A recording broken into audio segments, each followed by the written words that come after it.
جی فاروقی صاحب،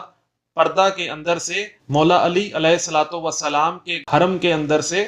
ماتم کا طوفان اٹھ گیا، اور اے علی اور اے محمد کی دلسوز آوازیں بلند ہوئی ہیں، اور آپ ہم سے پوچھ رہے ہیں کہ امام علی علیہ الصلوۃ والسلام کی شہادت پر ان کے گھر والوں کا، ان کے اہل خانہ کا، ان کے اہل حرم کا کیا ری ایکشن تھا۔ اور اسی کتاب کے صفحہ نمبر 474 پہ لکھا ہے کہ بی بی ام کلثوم سلام اللہ علیہا کہتی ہیں کہ میں وقت اذان کا انتظار کرنے لگی،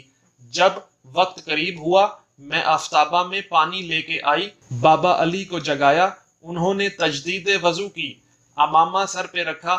ابا کندھے پہ ڈالی اور دروازہ سے باہر آئے۔ امام حسین علیہ الصلوۃ والسلام کو کسی معتقد نے بطخوں کا ایک جوڑا دیا تھا، جو ہی بطخوں نے آپ کو باہر جاتے دیکھا تو بے تحاشا